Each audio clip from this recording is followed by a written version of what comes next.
Welcome everybody. We want to call this meeting to order. It is April 9th and it's 7:01. If everybody could stand for the pledge. And Commander, you can please lead us in the pledge. The flag over here now, just for everybody.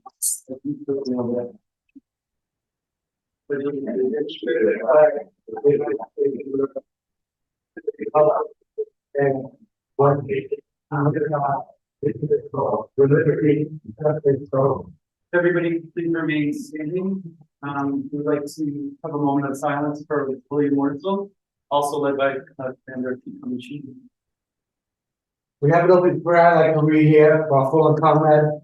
Let us up uncover. Let us bow our heads, O sovereign ruler of the universe, who art the Lord and host, God of peace, without thee our efforts are vain. Continue thy blessings upon our families, we pray thee, and guide us during our deliberations. We beseech thee, O God, to bless our dependents of our departed comrades, and to comfort all those who gave their lives for the nation's cause. Bless and strengthen the sick, the needy, and the afflicted. Blessed we ask thee for the widows of the national home of all veteran families, and help fulfill the duties toward them. Continue to favor upon thy order. Help us to practice the spirit of true congressship, both in our councils and at the world at large. Enable us to better Enable us to better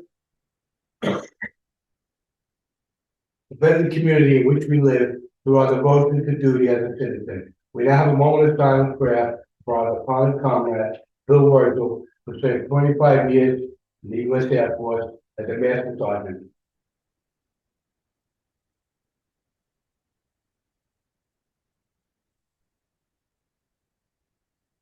These and all unnecessary blessings we ask of the Almighty Ruler of the universe. Amen. Amen. Attention. Present arms. We salute you, Bill. Rest in peace, comrade. Thank you. Thank you, Commander. Sorry about that. Bill was a good friend of mine, but that was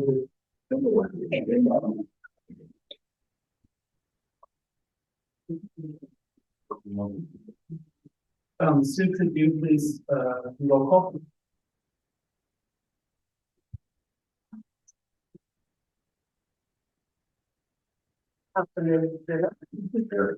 Councilwoman Abraham here.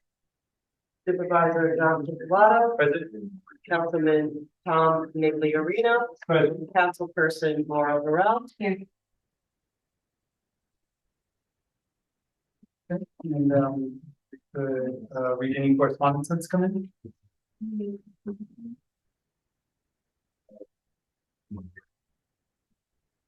Hewlin Fire Department for the month of March. They had 6 emergency calls, 4 drills. These are all hours. Meetings and trainings 10, miscellaneous 3, total event hours 23. Highland Lake Fire Department. Calls 24 3/4, drills 54 hours, work nights 12, training classes 4 for a total of 94 3/4.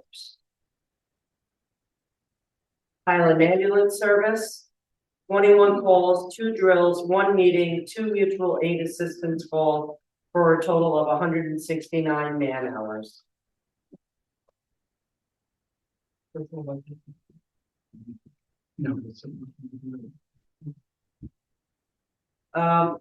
the Tustin Highland Lumberland Post 6427, Veterans of Foreign Wars.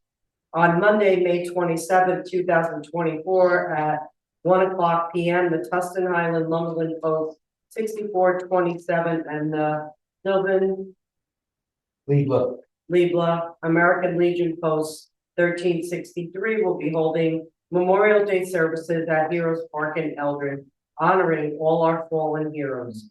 We would be honored to have our Highland Ambulance Service as well as the Ullin and Highland Lake Fire Departments participate in the ceremonies. Immediately following the ceremonies, light refreshments and cake will be served. This event will be held rain or shine. Post 6427 Commander Peter Carmichi Senior. Little correspondence. Okay, thank you. I just want to thank the community for your patience with the storm.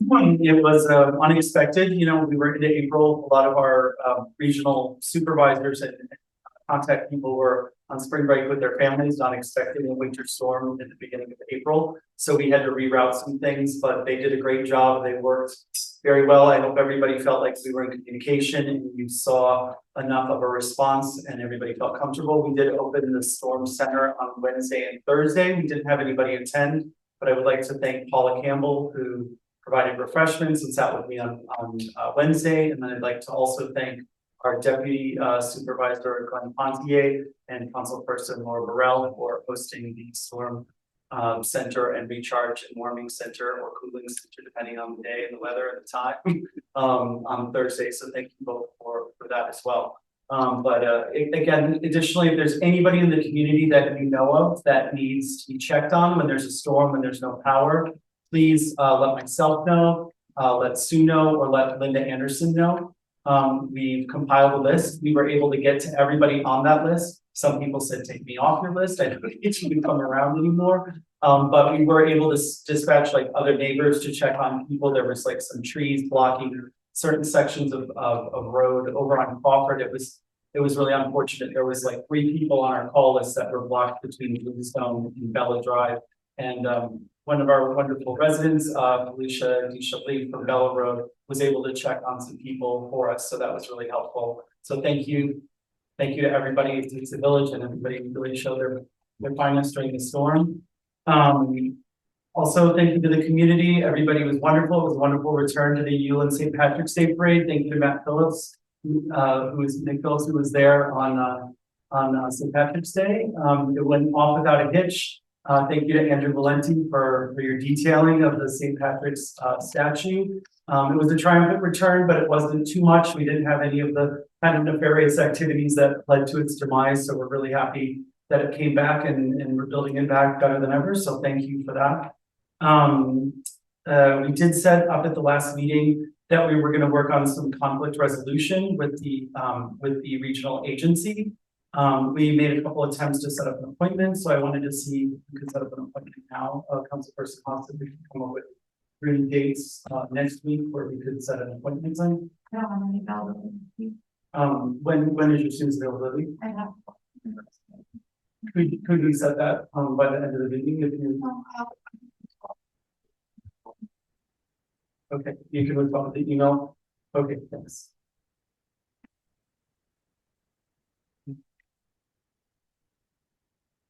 Okay, our first comprehensive plan committee meeting is April 16th at 7 p.m. and that'll be held at the Eldred Gymnasium at 7 p.m. This is very important. This is our 10-year comprehensive plan. The first topic that we're covering is short-term rentals and the housing shortage in our community.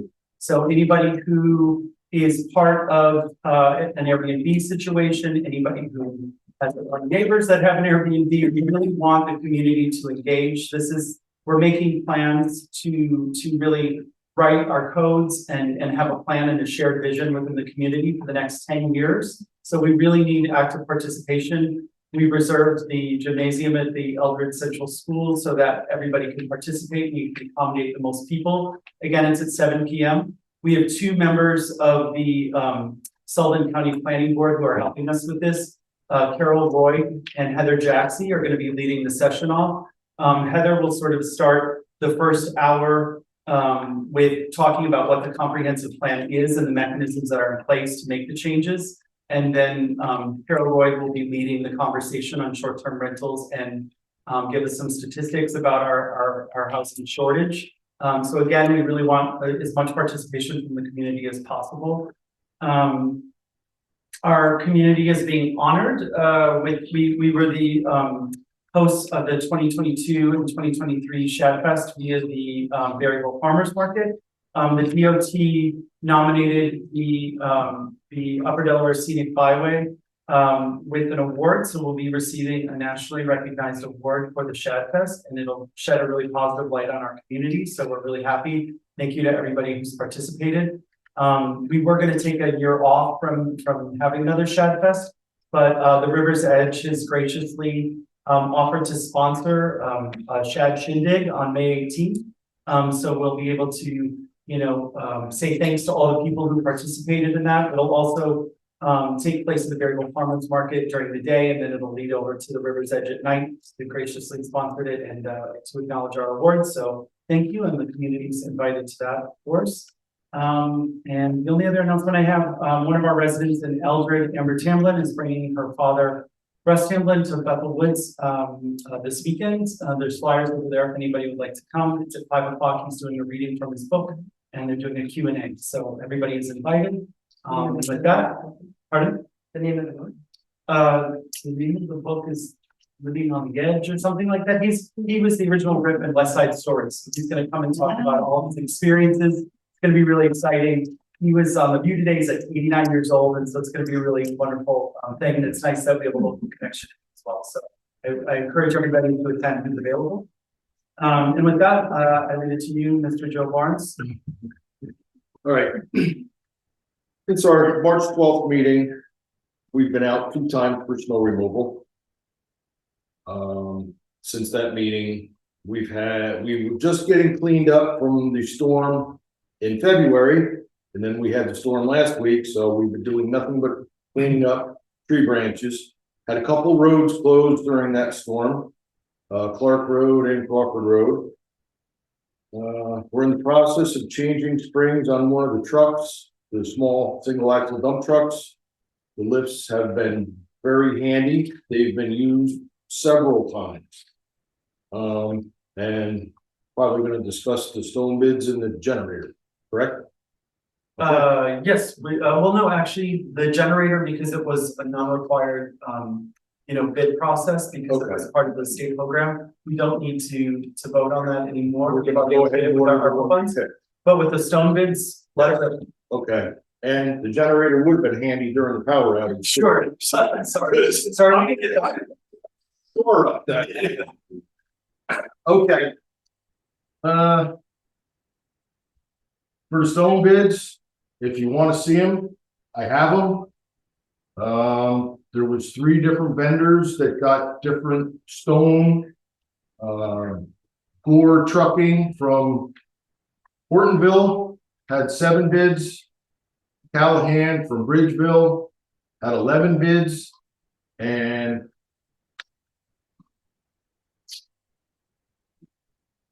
Rutledge had 6 bids.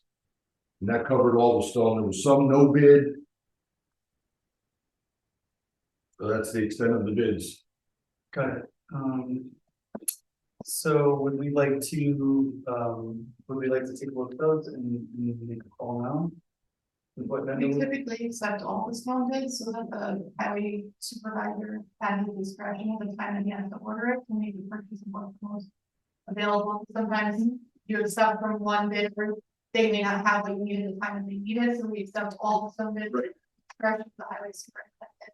But we previously had a caveat in there that if it was gonna go with the non-lowest bidder, that you had to inform why we discussed someone besides the lowest. Is that the case? And are we going with the non-lowest in any instance? No, we would be going with the lowest bid. Got it, great. And then if they're busy trucking, we would go to the next lowest. Got it, okay. All right, great, thank you for that report, Joe. Thank you, Caitlin, for that institutional knowledge there, we appreciate it. We also have our highway contract. Oh, I'm sorry, yes, can we make a motion to accept all stone bids? I'll make the motion. Thank you, Jim. Do I have a second? Caitlin, all in favor? All opposed? Any abstentions? So moved. We also had Steve and the union, representative, work on the highway contract. So we all had an opportunity to view the contract last week. Steve made some red line changes, which have been distributed. Does anybody have any additional notes on the highway contract? No. I- You didn't receive it? Yeah. Was there any changes? Were there any significant changes? There were no substantive changes. The only changes I made were to verbiage. Just to clarify certain items, but obviously I made no substantive change. The main thrust of the changes I made, aside from just stylistic, but just to make sure that it was clear that this incorporated by reference the original CBA, the collective bargaining agreement. That's pretty much it. Again, just for clarity's sake, I elected, certain provisions rather than referencing them as being modified or amended, simply have them deleted and replaced. But again, that was just a stylistic change that had nothing to do with substance. I have a copy, if you want a copy of the execution copy, the non-red line version.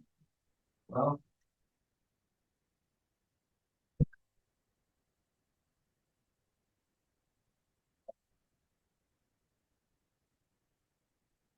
Have any particular questions? Still 5 years.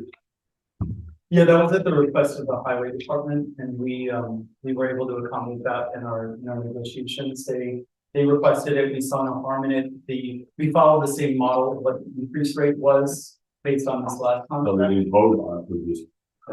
Correct, yeah, we didn't vote on it, no. That's what we're doing here tonight, is to try to ratify this contract. Well, we discussed at the last meeting that we were not interested in a 5-year contract. That was No. the original copy, so, because I think the implication of these increases and locking us into a 5-year contract is that we're locking the budget into those subsequent increases for the entirety of the town staff. That's how we've always structured at budget season, the increases, so. Yes, this would be a change. And so I think it was a suggestion. We took it back, we had an offline conversation with Rich, like in the negotiations with the committee. And it was decided we wanted to stick with the 5 years. So I guess we can vote on this now. I mean, is there any further discussion? So it's gonna raise the taxes then if it's a 5-year contract. We've actually been watching the trends of like the CHIPS funding. So we're able to like if you look at this year, for instance, the CHIPS funding is going up every year. So we're able to take from what the advances are, if we're watching compensate for the contract with the funds that we're getting for paving. So we're able to save on the paving by using. You got a guarantee, you got anything in writing that's guaranteed we're getting that chip for the next 5 years? No, the CHIPS is a yearly, Oh, very nice.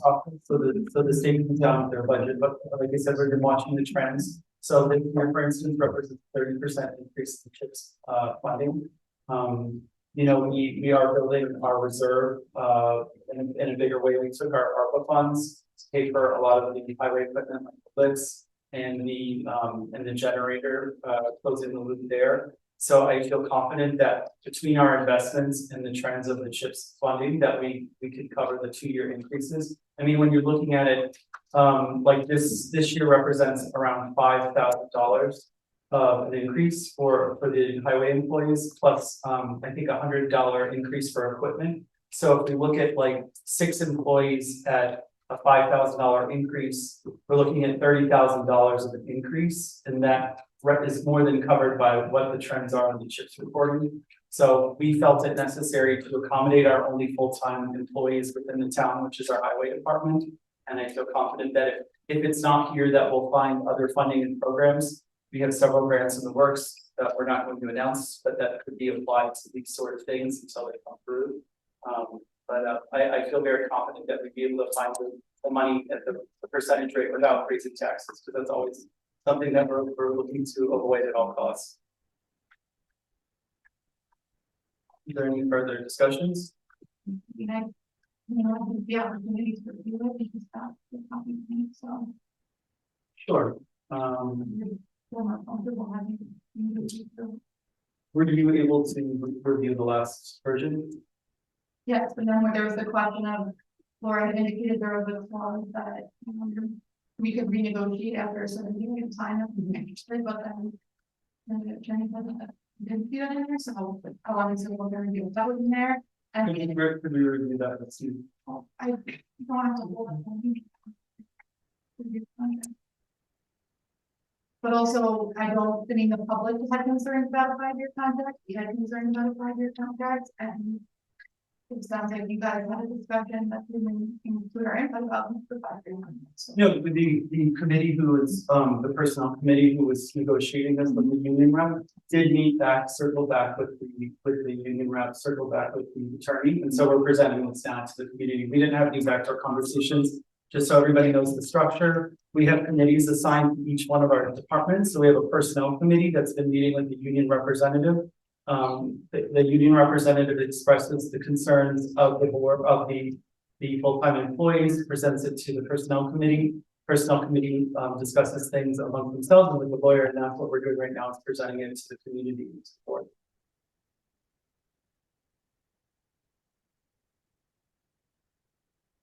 I mean, I'm not comfortable moving forward on ratifying a 5-year contract that I just received this evening to review the changes, whether they're stylistic or not, and those questions that came up in the last discussion that have either been addressed or not been addressed, so if you guys would like to proceed with ratifying a contract, you guys can certainly do that. I'm personally not confident. Any more opinions here? We prefer the tables for another, so that's once we do, so that we can review this a little bit more. Or, I have no problem waiting for full board input. okay, great. Okay, with that, we can table it. Thank you. Make a motion. Can I just make a motion to table the ratifying highway contract? That motion. Do I have a second? Okay. Thank you. All in favor? All opposed? The abstentions, so moved.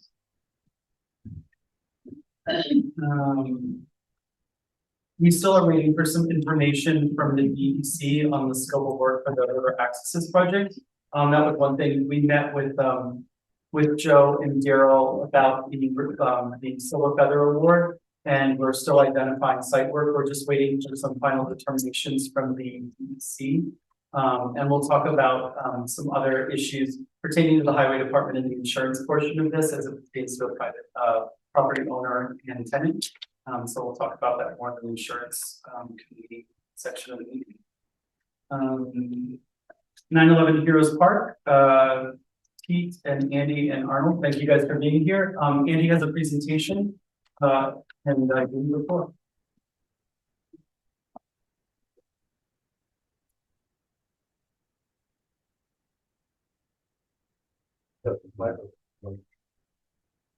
I want everyone to be able to hear me.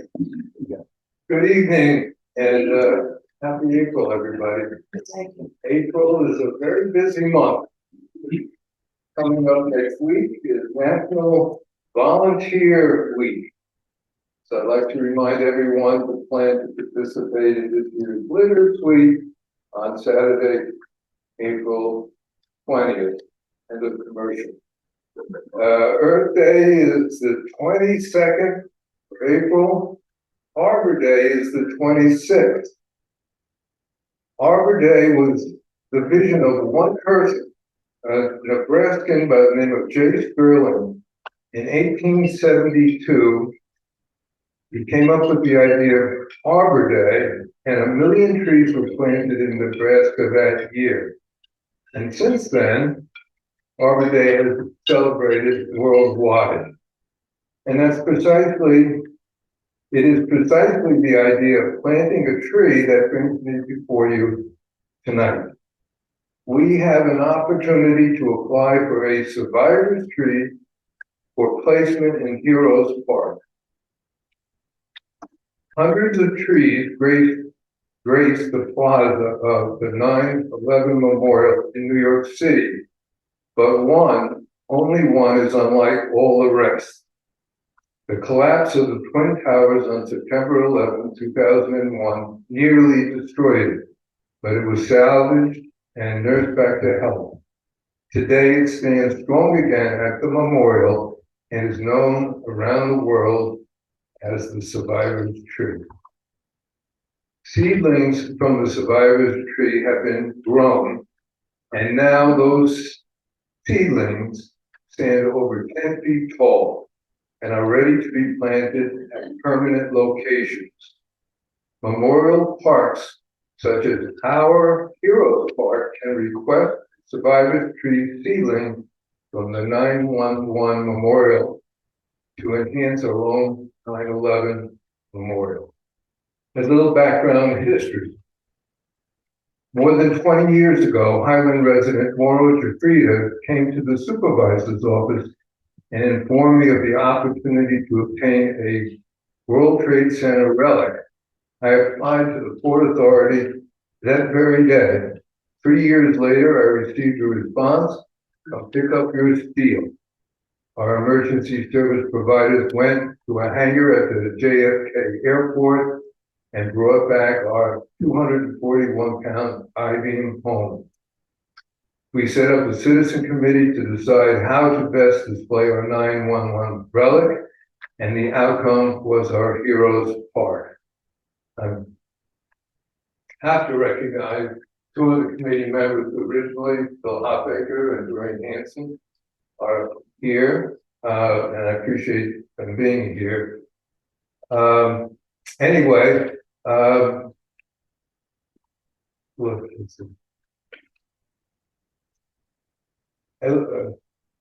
all right, so we got our we set up a citizens committee how to display it. Mauro Jafrida helped design our monument, and sculptor Janet Witkowski crafted our Twin Tower presentation we're all familiar with. The park is designed to be a place of quiet contemplation and remembrance.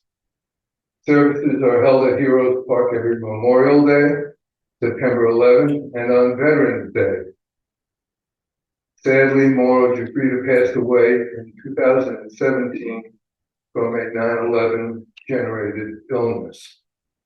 I also want to just point out to those of you who don't know, in the town of Highland, we have 2,500 people.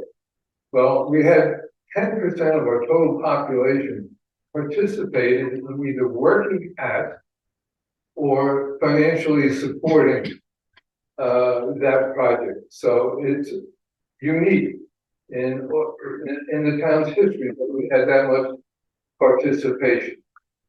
When I'm thinking about what this, I just looked up and I saw Jimmy Ack. I had these giant stones to move, and I couldn't move them. Jimmy Ack said, "I can do it." He set those stones. I asked him for a bill. He said, "No, it's for the town." So there's a lot of history there. That's the story about our park, but thanks to another heads up connection, the first connection was Mauro telling me about the steel, but I got a call from Katie Wilcox, and she learned of the Survivor Tree Project and so informed her mother, Doreen Hanson, who's been on this committee from the very beginning, and always a big part of Heroes Park. And tonight, here we are, asking the board for its consent and support. The project has the support and backing of the 9/11 Heroes Park Committee, the VFW, the American Legion, our emergency service providers, former town board member Fred Bosch, who served on the steering committee for years, beautification chair Carol Sundholm, Assemblywoman Eileen Gunther, and legislator Matt McPhillips, who's here tonight. So I respectfully request a resolution of support in order to complete our application for our own Survivor Tree. I thank you for hearing our request. Thank you, Andy. And thank you to Jim for the initial work on that part. Could you just clarify, are you asking for any sort of monetary amount? I know that you guys said you had a lot of money. For We your don't have a office. lot of money, we have enough money for perpetual care of the park. And we have enough money to cover any and all expenses. Everything that occurred at that park, all of the monuments, all of the construction, all of the materials were paid for by private citizens. There wasn't ever a single dime of taxpayers' money at the Rose Park, and there won't be any cost associated with the planting of the survivors tree. Thank you. Is there any further questions or conversation from the board? When are we supposed to get the tree? Well, we're applying for it, they'll give a response within 10 days. We need to give many more material, we will. So we won't have it in by Arbor Day, but hopefully we'll be able to get a green light. Having this board support is, first step. And then, we'll see what happens, in New York City. That's the folks who make those decisions. And does the organization, they'll just donate the tree, like, will it be delivered or, I don't know those details, okay, so we'll figure that out. I just also wanted to say that in the room, there's so many people. I said there were 253 people that donated work. A lot of the people are right here, Arnold, Peter, Bill, so it's an ongoing project. great, thank you. Yeah. Would anybody like to make a motion to accept JD's proposal? Do I have a second? Okay, thank you, all in favor? All opposed? If you get the tree, I'll dig it and I won't haul it. I'll dig it and I'll put it in for you, Thank you. no matter where. Always help. Yeah. You do a lot for the town. Thank you, Jim, and finish any extensions. So moved, thank you, Andy. Thank you Yeah. guys very much, and thank you folks from the town.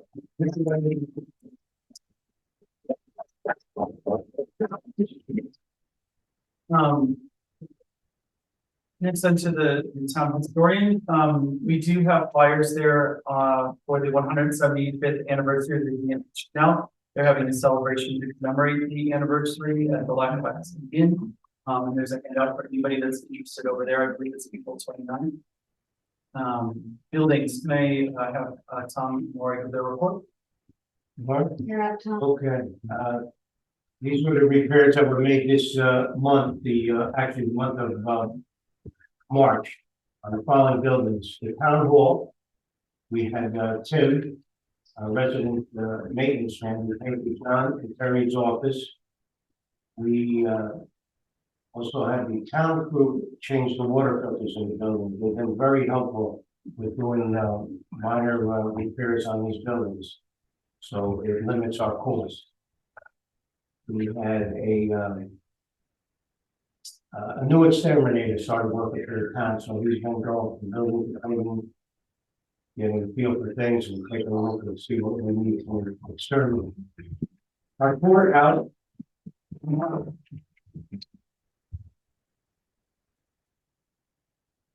Our courthouse, has been working on a storage file pad, spackling and painting and file cabinets will be located.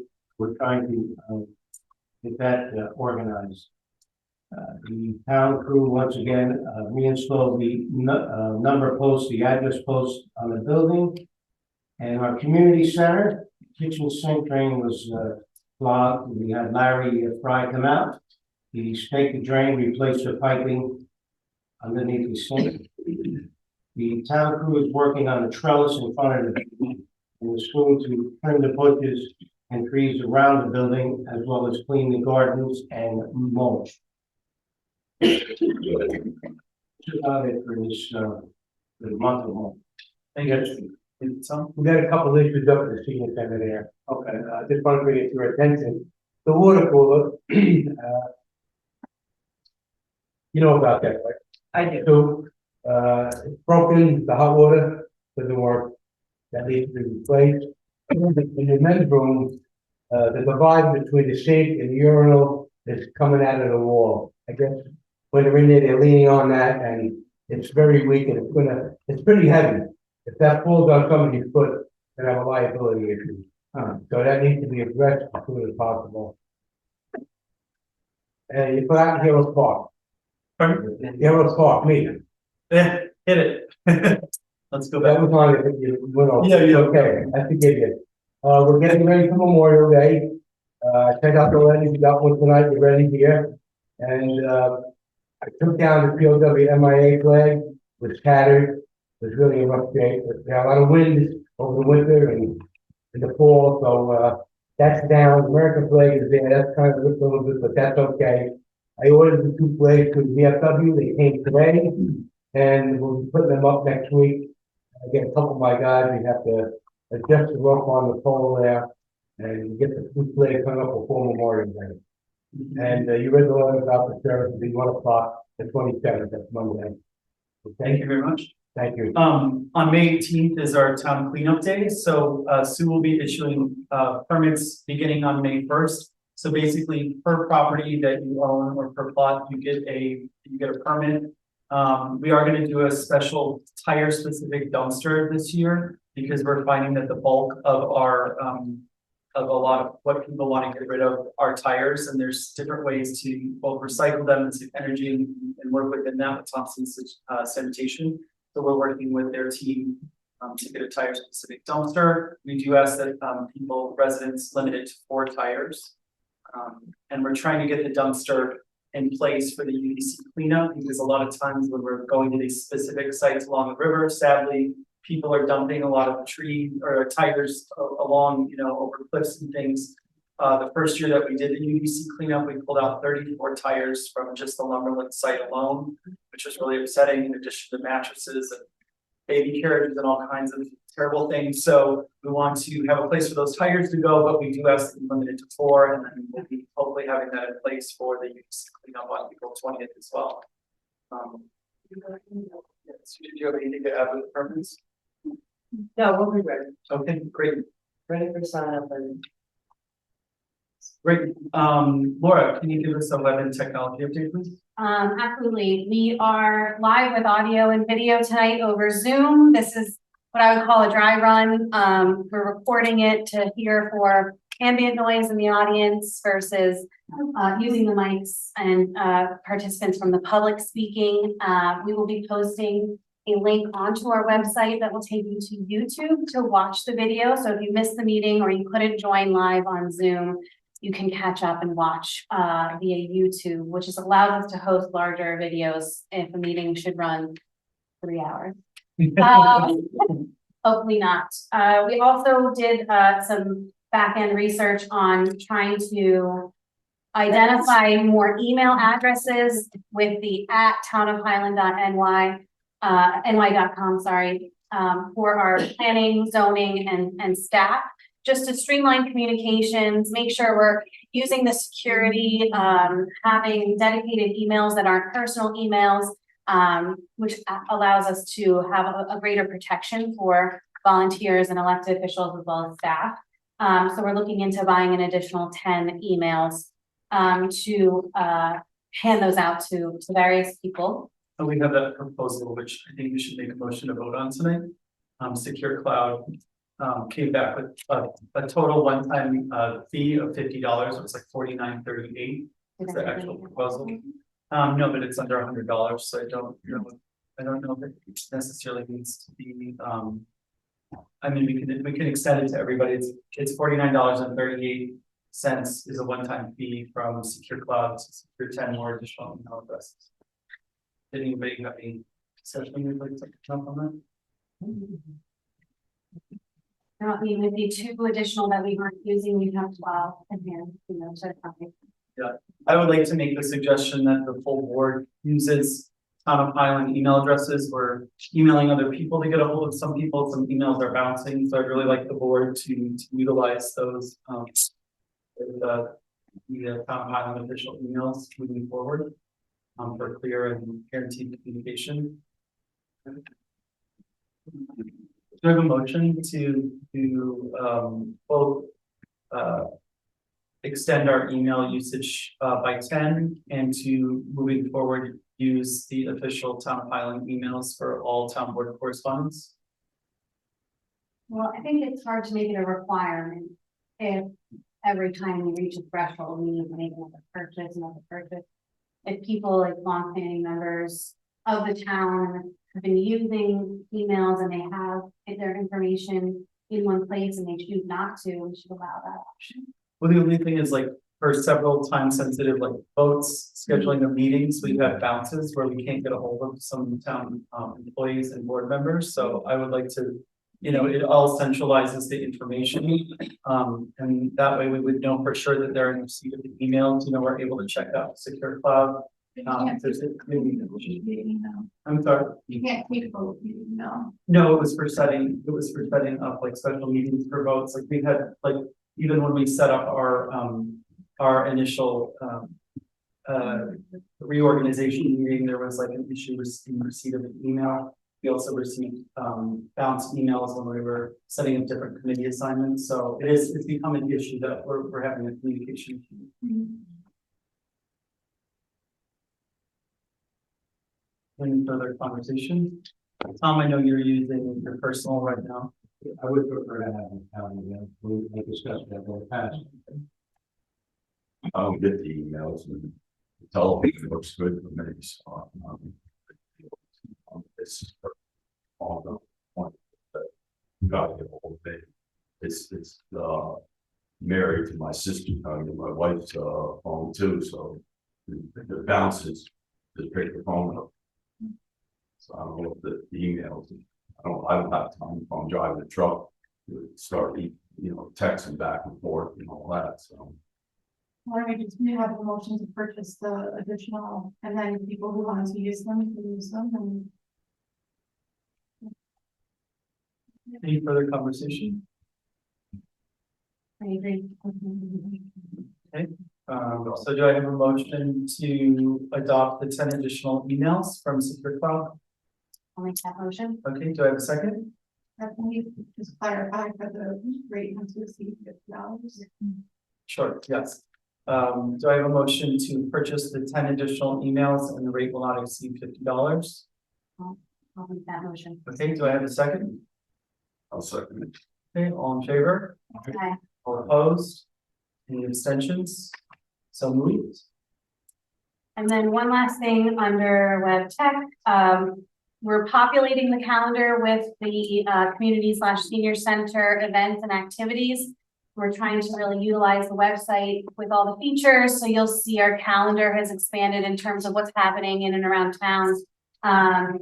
And it'll include standing activities like co-ed shuffleboard on Wednesday nights, the Highland Senior Center meetings. Thanks to Pete for submitting a full event calendar for the year. It made it really easy. That was Mark. Oh, I didn't take- Marge, I just made the copies. we'll start to see the calendar with more things, and I'd like to in the future include rentals so that we know when the spaces in town are being used and when they're not being used. So that we're communicating in a larger way with the community. Rentals as far as To see- barn use Yeah. or, Just that it's booked, like the senior center. well, just that it's booked. Yeah, but it doesn't no, be specific. okay. And that is the end of my update so far. Great, thank you. Christine Martin, can you give us a UDC update on the literacy? Hi, my name is Christine, and I'm a representative of the people in the town of Highland, and I'm really excited about the literacy coming up that Andy recommended or mentioned. I want to honor Mr. Boyer for starting the literacy 4 years ago. It's been an amazing success, and this year will be even better, I'm sure. I have a clipboard for your name and your shirt top. So if you'd like to just see me and I can make sure you get the right side of shirt, because I know you, most of you want to be volunteers. Okay. And I just want to, I want to also thank Frank Guzman and Matt Salusto, who are the other litter leaders, because I know that they're doing a lot of work to make this a great thing. We'll be meeting at 9 a.m. at the Berryville cul-de-sac on Saturday, April 20th. Thank you, Christine. And yes, I urge everybody to participate. Like I said, we pulled tires, microwaves, baby carriages, half of houses, bumpers, all kinds of things along the river, but it really, like, folks like you really help in the efforts to clean up our area. And I've noticed that there's a lot more trash than usual after the snow melt this year. I don't know what the cause is for it, but I urge you all to sign up. And if you do sign up with Christine tonight, you're guaranteed a T-shirt from the UDC. I think this one is highlighter orange this year. I don't. Oh, it's pink. How about that? Safety pink. All right. So, yeah. Come on. Thank you, Ken. Yeah. I just wanted to remind the board of the grant that UDC is offering for river cleanup, and that's due on April 19th. So just let me know if you're gonna go through with that. I know there are contractors involved in that. Great. Thank you so much, Christine.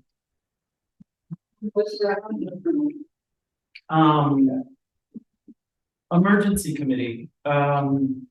So we covered the warming and cooling station. So we're continuing to work with the St. Anthony's Ulen Parish Center to close the loop on the MOU. And back in 2021, we extended the town's former highway generator at the old garage to the Ulen Parish Center so that it would become a warming and cooling station for extended storms. We didn't close the loop. We didn't finish the agreement with them. So we've been working with Father Richard at St. Anthony's to finish the MOU with them. As well, we're speaking to the county. There might be a guy in the room that can help us, but we're also looking to put in a shower at the parish center. It's something that Father Richard's been wanting to do for a little while. He already had a plan drawn up that Tom and I met with him, and he already had designs for it, already had the vendors picked out and all sorts of things. So we're working with the county. Also, they were very responsive when I put the ask out to Matt. They extended it out to United Way, which we received a phone call from, and a couple other groups. So it sounds like we're going to be able to come up with the money to purchase additional cots and put in the shower there and get additional equipment that would aid if there's an extended storm. We can't get money on the state level because of we were trying to loop in Aileen Gunther's office, but because of the nature of churches and the relationship between New York State and churches, they're not allowed to give money at this point because of the closures as well. So the county is vulnerable to it, and that's why they referred us to other community organizations. So it sounds like all systems check, and we'll report back. So we'll be all ready for our June snowstorm. I would just encourage making the members, if they feel like they're seeing an MOU or not seeing an MOU, please send me an email to make sure it's including one. Hold on. Yeah, can we give some sounds in the room so Steve can finish his announcement? And that's the conclusion line. Okay, thank you. All right, you have something you want to do? I was with the town when we did the generator, you said we didn't finish. We didn't finish the MOU with, I believe, I can't remember the name of the priest before Father Richard. Father Johnson. So the MOU wasn't completed. They had like a partial paperwork, so there was no actual agreement that, that was provided for our insurance company to insure the space. So we basically needed an MOU with all of our agreements like locked and signed. And then once our MOU and our agreement with the St. Anthony's Parish is agreed upon, then we submit that to NYMER, who's our insurance, and then they'll add them as an additional insured at no extra charge. Just a certificate of insurance is what they will give them. We're not paying for the. There's no additional charges. So we have NYMER insurance, just for anybody who's interested. NYMER is like a nonprofit insurance company developed exclusively for municipalities. So we're going to talk about NYMER moving again in the meeting. Yeah, go ahead. My second question was, why are we paying for any of the shower? None of our town tax. No, there'll be no town tax dollars. That was very important to myself. I expressed that with our legislator, Matt McPhillips. So that like, we want to complete the loop that wasn't completed, but in order to have like 4 extended storms, we used to be with the American Legion. We ended our relationship with the American Legion as a storm center, so we're trying to relocate it. One of the benefits to the American Legion was that they did have a shower. And so when we have emergencies like in 2018, there is a place for people to shower, there's ample room and space, and the parish center does give us that. Why wouldn't we think about putting one in our own senior center, that is our another. That's another project we're working on, thank you for that. So we're trying to basically divide the town into 2 quadrants, locate the one at the St. Anthony's Parish Center. And then we're actually working with Aileen Gunther's office, so that's been a long-standing conversation, because that was my first pass. Because the town owns the senior center, we're working on the infrastructure, and so we're getting ahead of ourselves here, but that'll be ready for a May presentation, but Aileen has promised us that we're gonna do everything we can to both get a new water filtration system put in. We want to make advances and updates to make it a commercial kitchen so that it's more rentable for events and potentially raise revenue. And we also want to work on painting the space, putting in new floors. We have a big proposal that we're working on, but so yeah, that is definitely a consideration. Thank you for that. I want to make sure that we. Sure. Yeah. Yes, exactly. Yeah, we're working with the county on one level, the state on one level. From it. Did anybody have any other questions there? Yeah. Thank you, Doreen. Thank you, Matt and Phillips. Okay, also, so it's come to our attention, and one of the tenants is here right now. So we've had, the town, as you know, sold the highway department building, when the new building was ready. And so in that, we also didn't develop an MOU for use of the property. So the town is very well designed, and we are still reliant on a lot of functions of the former highway garage. So we depend on the former highway garage for parking for the volunteers and personnel for the library. The spaces right behind it are owned by the new, are owned by the adjacent property, former highway garage owners. And the tenant actually has to insure that. And so that's one issue, so that the parking to the library. The second issue is that we also use that access to Halfway Brook for the Ulen Fire Department and for the Highland Lake Fire Department. So we had a big powwow on Sunday, which was great. Myself and Tom on the emergency committee, the tenants, Jesse and Crandall, who are here tonight, as well as the property owner, Mr. Howe, who was very amenable to it. So we basically got everything together. We're working on an MOU for the library to be additionally insured at no extra cost through NYMER. So it's just the 4 spaces right behind the library will be assigned, and there will be additional signage so that extra people don't park there. And it's all within all the I's that need to be dotted and the T's that need to be crossed with the tenant and the property owner. So we'll have those spaces insured. And then additionally, we will we'll work with the individual fire departments on a separate MOU. So we had the highway guys come down on Monday afterwards. They looked at the space. They're going to move some of the boulders that are in place right now, and so that the Ulen and the Highland Lake Fire Departments can still drill at those locations. So we went over several different scenarios. But because the Ulen Fire Department and Highland Lake Fire Department have their own insurance policies, those will have to be separate MOUs with the property owners. That won't involve our insurance. We'll have to use the fire department's insurance separately to make sure that that's okay. But we do want to say thank you to Mr. Howe and Justin Crandall for working through these problems. I realize it's private property, and we're the beneficiaries for whatever the purchase price was for Mr. Howe. But we are still reliant on access. So thank you very much, Justin Crandall, for accommodating that. Is there anything you guys wanted to add? Yeah, that's Justin. That's great. Thank you. Yes, So I have been told, this is the reason the library. Yeah, whatever you like, try to be, and always we clear the message that is, a necessary spot for them to draw water, and, it's a additional space in the back, I thought, was what they wanted, second site to draw from, that solved, for, extend access, great, and we're happy to offer that. We need to make sure that the boulders are necessary. for keeping, like, you guys be able to leave back again. And so I think you shifted, I guess, the park and rec. But I, I think that we were clear, I think then whatever the fire department needs in order to access water.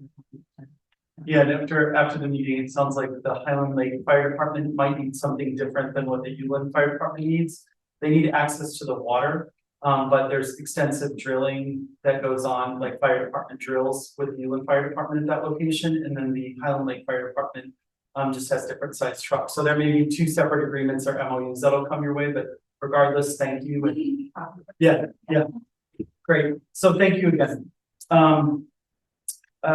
Insurance committee? How many meetings for health office? Oh, yeah, we already covered that. I mean, services committee, but yeah, again, if there's anybody that you guys know of during the storm, that you would need, you would like your neighbors checked on, please share that with myself, Sue, or with Linda Anderson, and we'll get those folks added and we'll check on them whenever there's a storm or power outage. To the insurance committee, we just updated on the parking. We did a binder review and our insurance coverage is really wonderful. A lot of the things that are covered are the additional cost, again, because Zymer is a nonprofit. So we're working to do that MOU with the Storm Center at St. Anthony's and also with the library parking. Again, we'll get an extra charge. Mr. Finn, do you have anything for the Upper Delaware City File? A couple of things from the last meeting. The California Depot building. They made a presentation at our last meeting and they're in the process of using DASNY funds to go through and improve that building. Their vision is going to be a visitor center for the entire byway. So it'll be a very important piece, if you will. And then we also had a presentation from the Hudson Heritage Community Garden. One of the grantees, last meeting I mentioned the different grants that the Scenic Byway had available. We still have a unfortunate shortage of applicants. So those grants are still out there. And then John mentioned the Shack Fest, it's good music.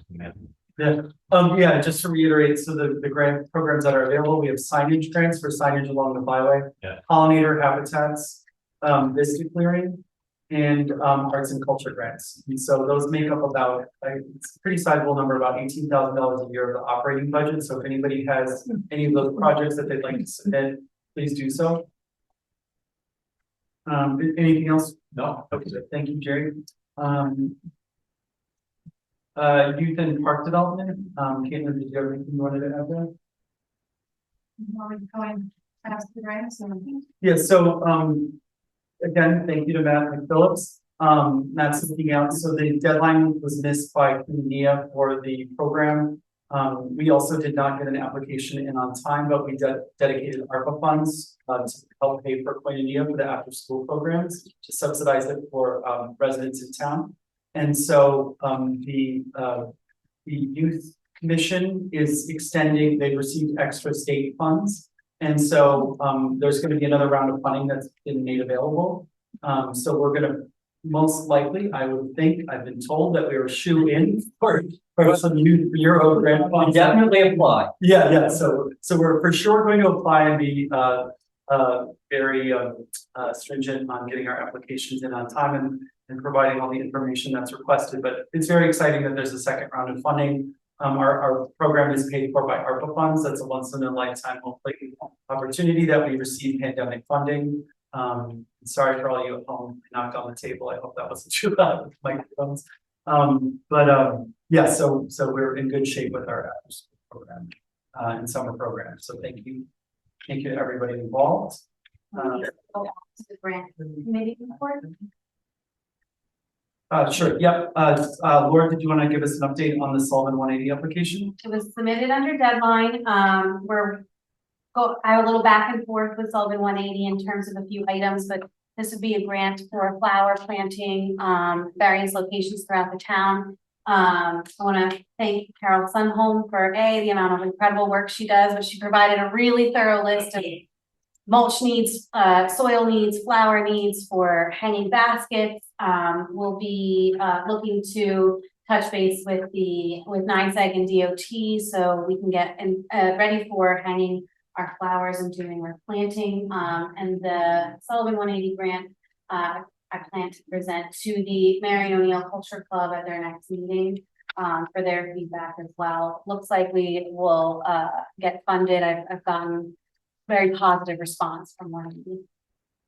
Great. Caitlin, can you give us, just some background on the DOT permit for the river access project, what the status of it is? That came to question today as we were revisiting, this permit. So the DEC, they indicated that we didn't need a permit for, that in writing, and reported to Sullivan Friends at the time, because it's not a major disturbance of the ground by the river access, nor was it at the elevation of the other project that was from just Brian Money. The DOT, we did the secret, we submitted the DOT permit because the Kate project is on DOT property, as is the Eagle Observation Area, but there was never a permit submitted for that to be done, so they had no point of reference, but they did allow us to proceed with the DOT permit application. It was granted, and I forwarded that along, but I don't. Could you resubmit that, just the paper trail on both of them? Want me to send you the approval? Yeah, if we could get that, that'd be great, thank you so much. Sure. Oh, it's a Sue as well, thank you so much. Social Services Committee, There's COVID fund appeal. yeah, so we didn't get the information, we're still waiting to hear what the actual process is. I sent a inquiry into LaBerge today, so that we're waiting for information basically from LaBerge. Yeah, I'm sorry, I didn't take that off because we don't have all the information there. But basically, a portion of the grants funds that we received during COVID funding was rejected.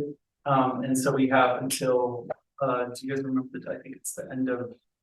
I don't know that off the top of my head. Yeah, I think it's like the end of August. We basically have to retroactively appeal the decision. I think it was for like the barriers in the code clerk's office and some other things. So we, and for the town clerk's office. So there's a outstanding fund to do with all the barriers and partitions.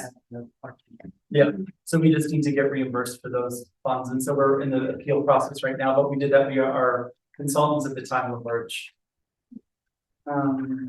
Do 60 days after the March 8th determination, so that it's going to approximately May. Got it.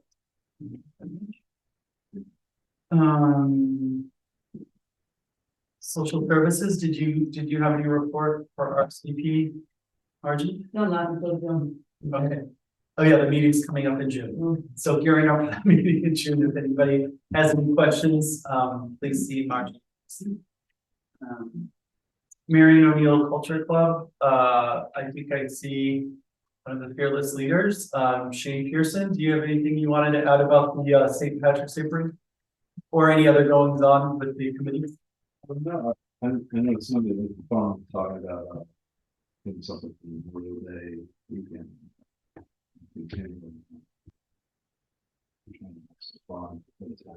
Yeah, the parade was fun. It was a blast. It was a great reemergence. Great, thank you so much. Yeah.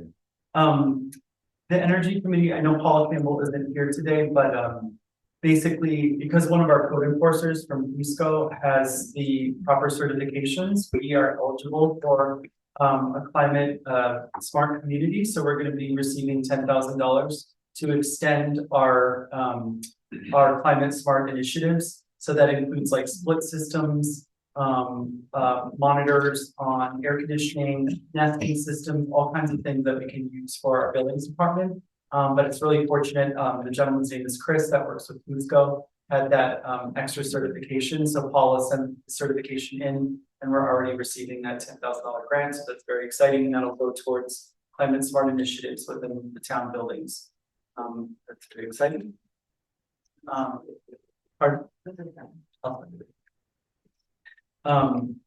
code, Laura and Tom, do you have any reports you'd like to send? As far as our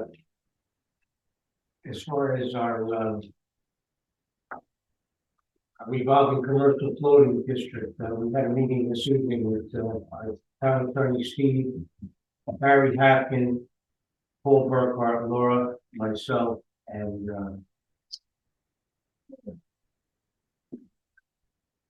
sorry, Steve Bott was here, and his wife, Candy, and we're trying to work out the termination or the actually interpretation of that code so we can move forward getting commercial businesses in the town, smooth, quick and easy path.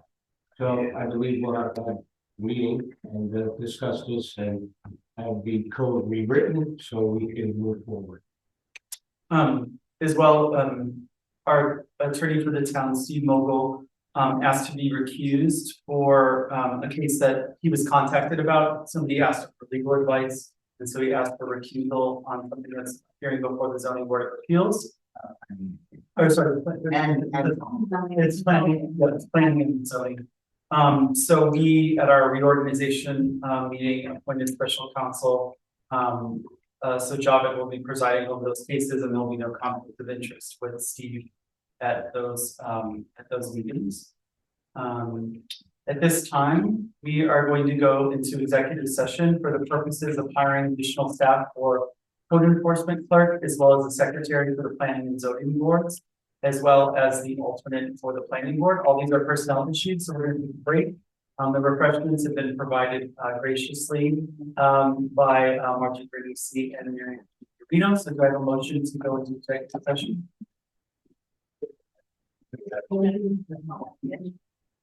All in favor? So can you do a roll call, please? All in favor? Jim Ash?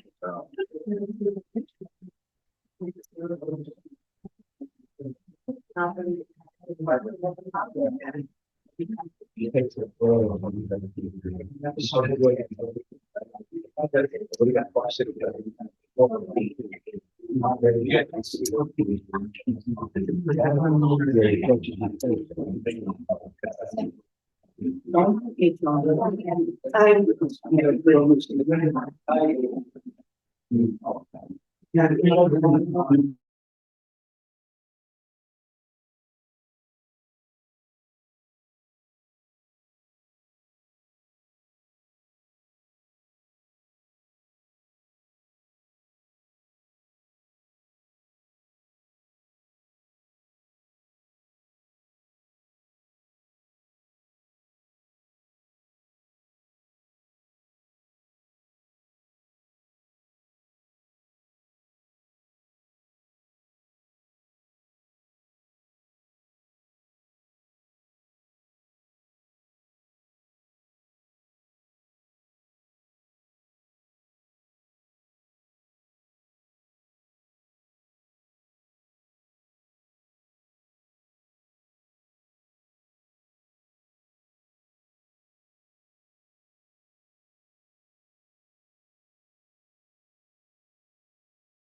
Yeah.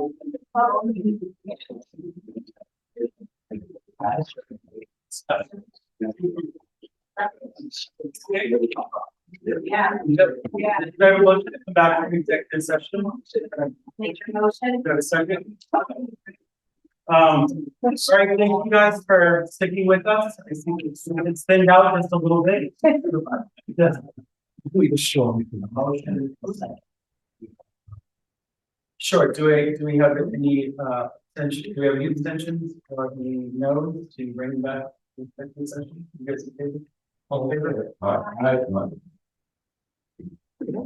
Okay, so, we met about our person that we shared the findings of our personnel committee for the purposes of hiring a planning and zoning board, secretary. We had several applications. We're very excited and would like to move forward with Colleen Hoffman, who happens to be in the group. So, we would like to, have a board vote, for Colleen Hoffman to become the planning and zoning board secretary at the advice of the committee for personnel. Do I have that motion? Good. At $18 an hour. Oh, sorry, the per meeting rate for the planning and zoning board secretary is $125 per general meeting and $135 per public hearing. So do I have a motion to hire Colleen Hoffman at a rate of $125 and $135 for public hearings? I make a motion. Okay, do I have a second?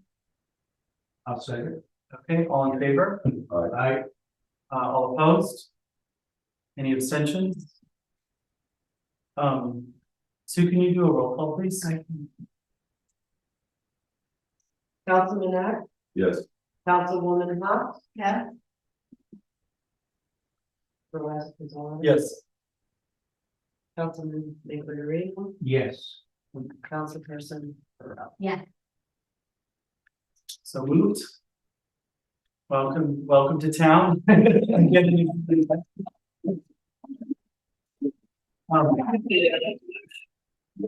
Also for, within the personnel committee, we did a review of our current code clerk. While she's loving her position, as many of you know, she moonlights at another popular business in town and has a small child, so the position is not long-term sustainable. We also received Colleen's application for the code clerk, and she expressed interest in that position as well. So we would like to offer, it was the recommendation of the personnel committee that we offer Colleen Hoffman the code clerk position 2 to 3 days a week at the rate of $18 per hour. Do I have that motion? Motion. Second? second. All in favor? Aye. All opposed? Any abstentions? So moved. Thank you, Elaine. Thank you all. So just for total clarity, Stephanie's going to stay on and work with us for as long as she can, and it's sustainable. Colleen will sort of, be rolling and work around Stephanie's hours with childcare. Stephanie wanted me to express to everybody she loves town. She loves the position. She feels very excited that she's been able to catch everything up and work with our code clerks. We have really 3 of the best code officers and building inspectors from Cusco that they have to offer. They're giving consistent information. They've been making themselves available. They've been working a lot in the field. We're going to do our best to get them to come back to planning and zoning board meetings so that the planning and zoning board can refer to the code with set officers and building inspectors. But we welcome you, Colleen, and thank you so much. And welcome to the team. Thank you so much.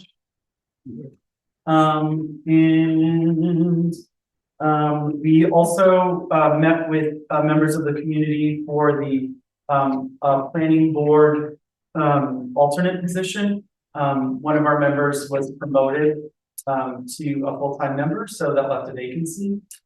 So with that, we received 3 applications, and there's a gentleman in town who is relocated from Mount Hocus, who worked for the DPW and was on his co-op board and all kinds of other wonderful qualifications. So it was the personnel committee's recommendation that we bring on Ted Knitter as a alternate on the planning board.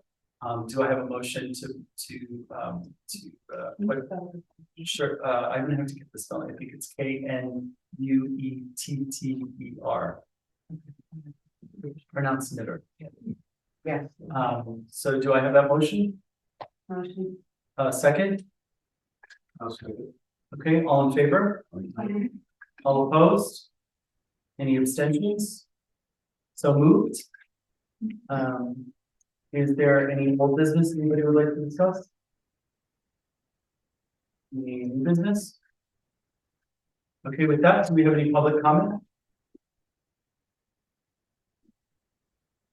Yes, I know this is probably all, not anything that you guys have to worry about, but the flag, you know, the, heroes flag that, they took down, who's going to pick them up, and are they gonna go back in the same places where they were? the ones that, yes,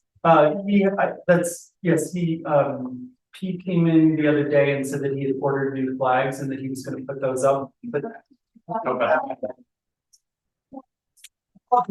Okay, yes, the banners were taken down seasonally because they didn't wanna, weather the storm, so they didn't get beaten up. But, actually, this is Doreen's project, so if you wanna comment on it. Thankfully, our highway department could be putting back up, and they know what pole they came back up, so they. Yeah, right back up. Yeah. We do have some of the boundaries that are pretty bad shape. I was talking to another town, and what they do is they offer the boundaries back to the family. And if they want to buy another one, we can put the other one back up, but we don't have any extra funding, we just charge what the boundaries cost. What was the cost of the? $170, but it might go up again this year. 170, you said? Yes. We should. 185. 85? Okay. Yeah, one.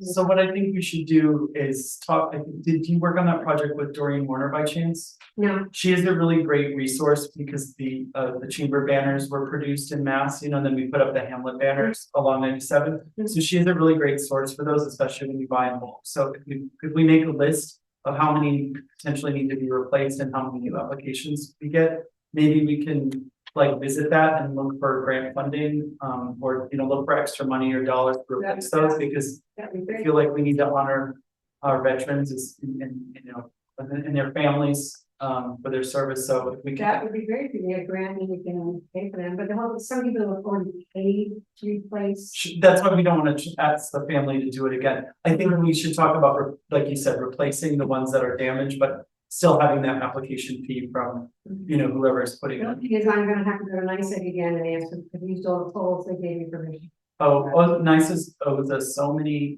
things after this last storm and sort of, stuff. I have the paperwork assume, I'll just adjust it, I'll get some poll numbers and just add it to the number. That's great, and we have a new contact, so we have a new, NICEAG rep that I'm sure we can get an easy approval from.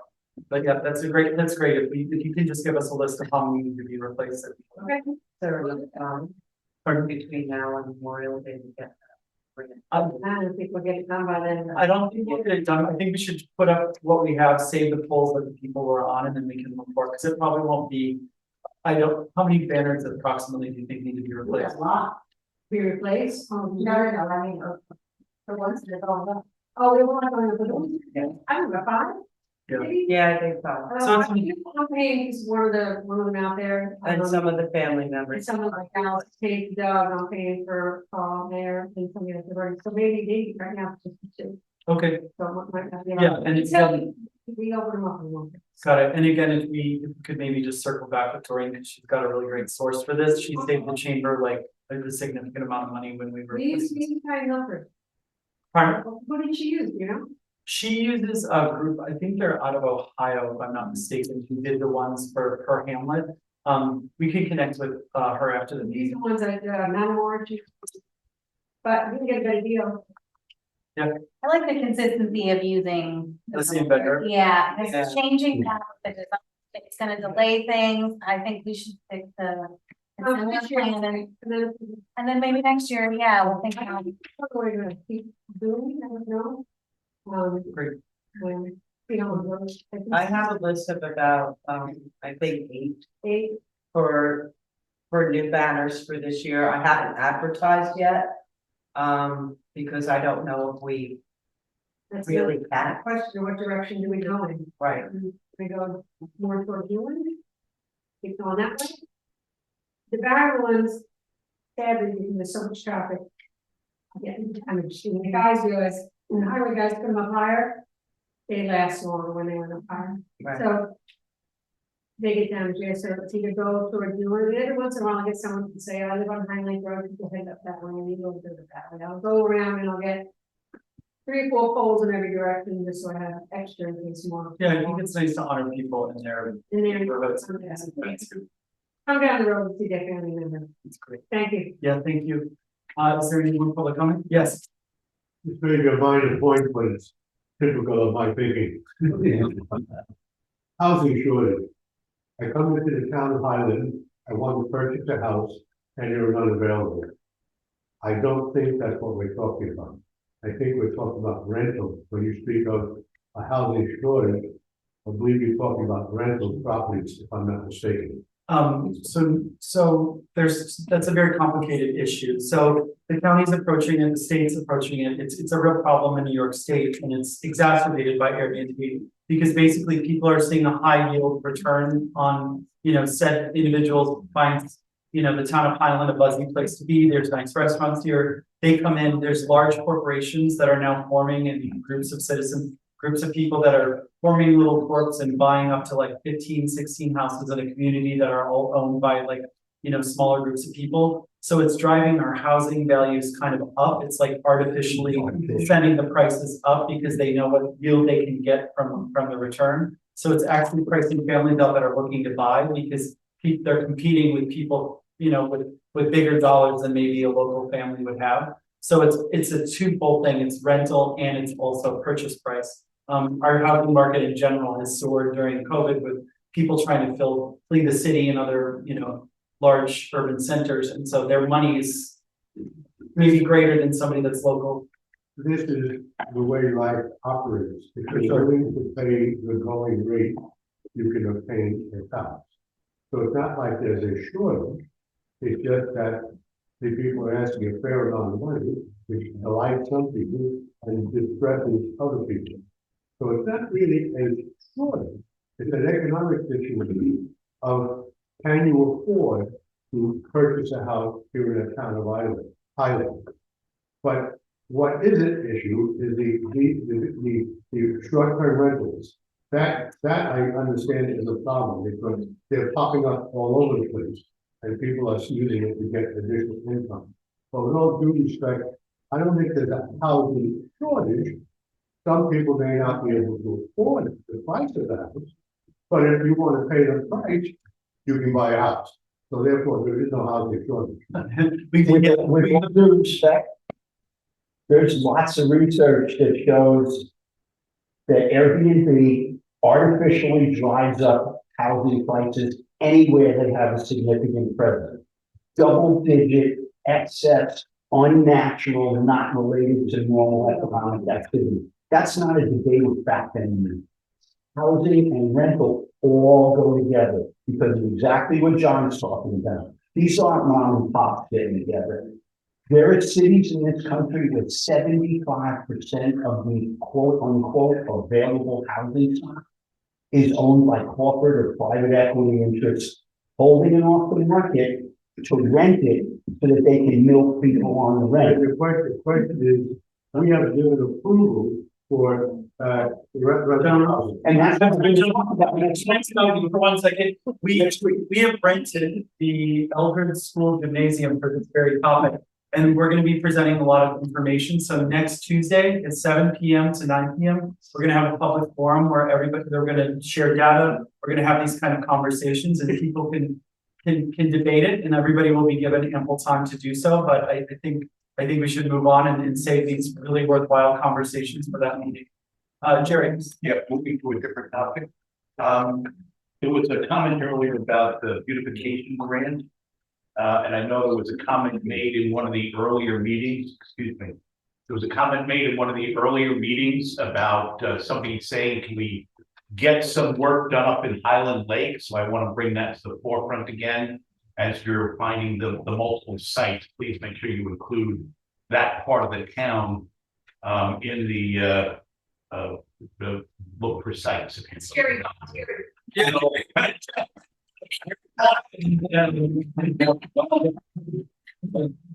Yes.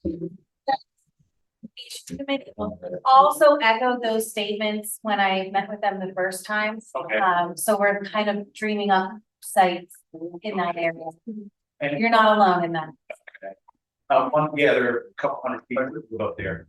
One other thing I just wanna mention, as you're discussing the 5-year contract and you're discussing the implications, there are other things to consider. This is just one area, but there are a lot of other areas where there's gonna be an increase in costs to the town. And we have to we can't think of just one small area, we have to think of the whole thing.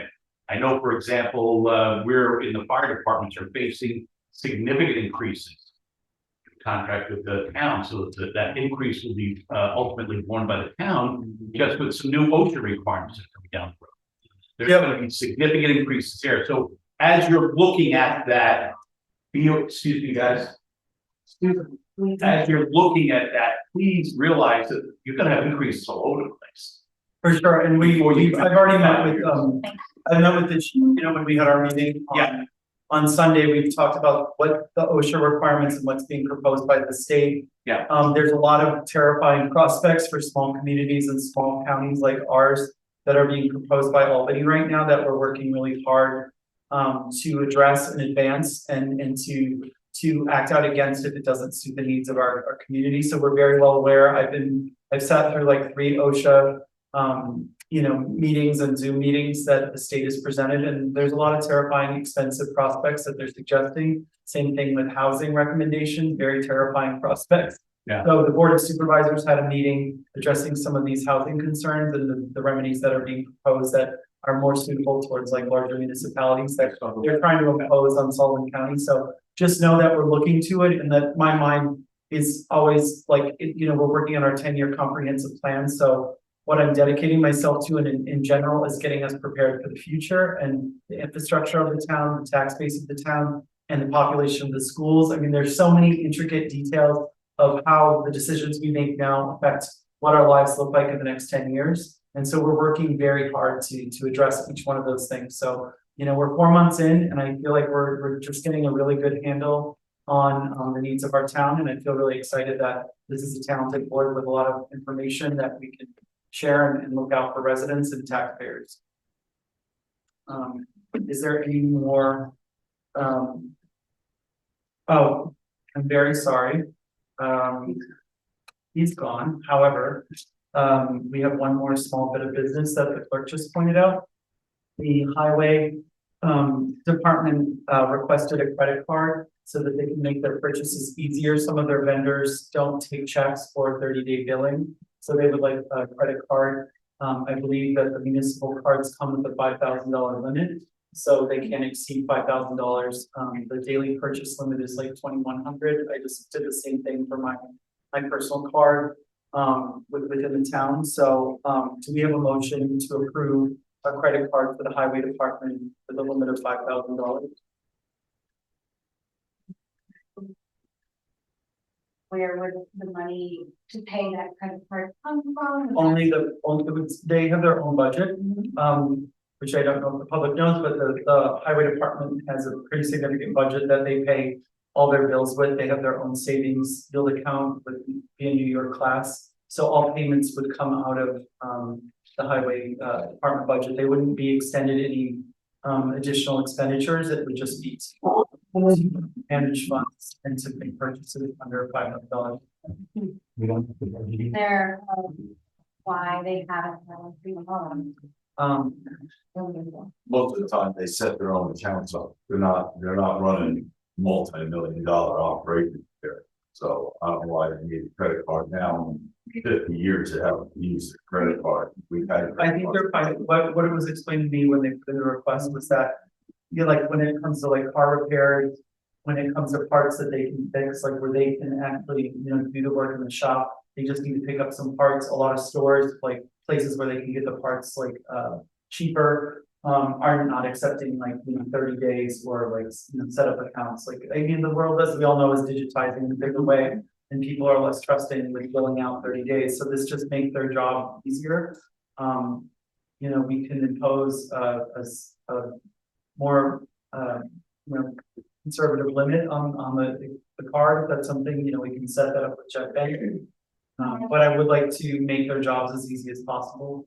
Yeah, I don't like, we are responsible for their expenditures, like they're responsible for their work, but we're responsible for their expenditures, so.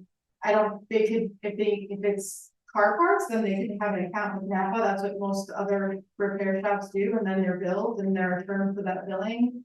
They always had a Home Depot card, or the town had a Home Depot card, they're able to use for more incidental stuff, but.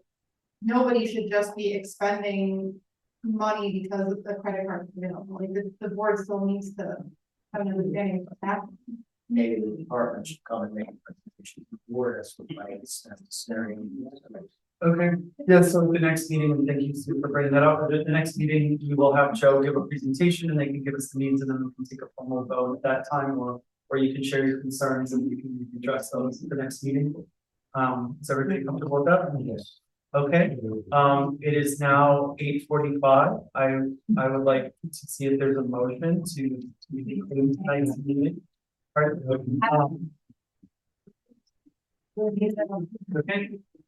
Do I have a motion to pay highway abstract number 3-2024 claims number 31 to 40 in the amount of $62,698.52? Do I have a motion? Do I have a second? I'll second it. All in favor? All opposed? Any abstentions? Sue, can you do a roll call, please?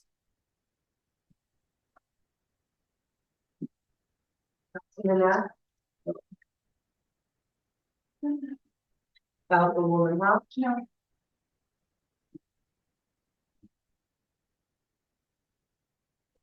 Supervisor Kusala. Yes. Yes.